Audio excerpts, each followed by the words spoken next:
मुख्य चुनाव आयुक्त ज्ञानेश कुमार शनिवार को फिरोजाबाद पहुंचे। यहां उन्होंने प्रशासनिक अफसरों के साथ बैठक की।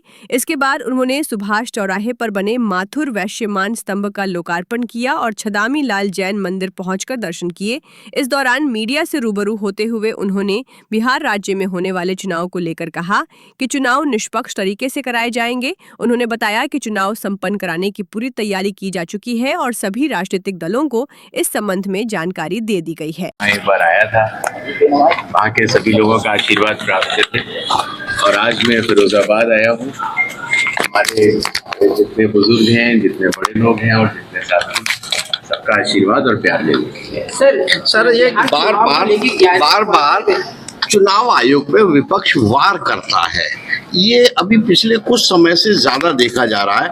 कुछ लोग कहते हैं, जैसे बिहार में ही, कि हम शिकायत करते हैं और कोई सुनता नहीं है या निर्णय कोई और लेता है। सर इसमें एक चीज और जोड़ना चाहूंगा मैं, 1900 राजनीतिक पार्टियों से चुनाव आयोग का संवाद लगातार होता रहता है। पिछले 4 महीनों में हर असेंबली कॉन्स्टिट्यूएंसी में ऑल पार्टी मीटिंग्स करवाई गई, हर जिले में ऑल पार्टी मीटिंग्स करवाई गई और हर राज्य के मुख्य चुनाव अधिकारी के यहाँ भी ऑल पार्टी मीटिंग्स कराई गई। कुल मिला के लगभग 5000 ऐसी मीटिंग हुई जिसमें कि 28,000 लोगों ने, राजनीतिक दल के नेताओं ने भाग लिया। यही नहीं, चुनाव आयोग स्वयं सभी नेशनल पार्टीज और स्टेट पार्टीज से मिल रहा है। 5 नेशनल पार्टीज भी मिल चुकी हैं और 4 से अधिक स्टेट पार्टीज भी मिल चुकी हैं। अगर कोई विषय आता है तो कई बार ऑल पार्टी डेलीगेशंस भी आते हैं, तो चुनाव आयोग उनसे भी मिलता है। चुनाव आयोग का राजनीतिक दलों से लगातार संवाद बना रहता है। चुनावी प्रक्रिया में सबसे प्रमुख तो मतदाता है, लेकिन उसके बाद सबसे इम्पोर्टेंट स्टेक होल्डर वो हमारे राजनीतिक दल होते हैं और उनसे हमारा संवाद लगातार बना रहता है। कांग्रेस का एक आरोप है आप पर, 1987 से पहले के डॉक्यूमेंट्स जो मांगे जा रहे हैं उसमें विपक्षी दलों को हटा दीजिए, राजनीतिक दलों को हटा दीजिए, तो जो सामाजिक चिंतन करने वाले लोग हैं या फिर विश्लेषक हैं, उनका कहना है कि ये कोसी नदी के किनारे रहने वाले लोगों के साथ बहुत बड़ी दिक्कत है।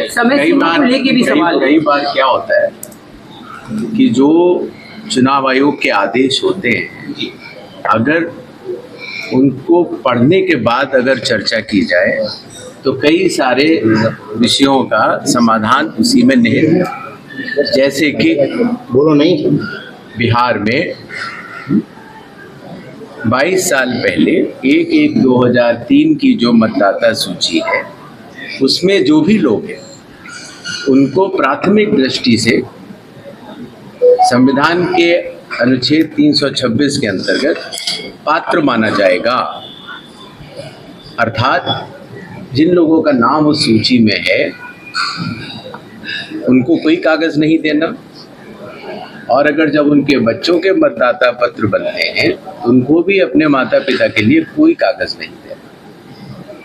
जहाँ तक समय परिधि की बात है, जब 2002 में मतदाता सूची का बिहार में गहन परीक्षण हुआ था, तब भी 15 जुलाई से 14 अगस्त अर्थात 31 दिन में हुआ था, और इस बार भी 24 जून से लेकर 25 जुलाई तक 31 दिन के अंतर्गत हो रहा है। धन्यवाद। सर उत्तर प्रदेश में भी ये मॉडल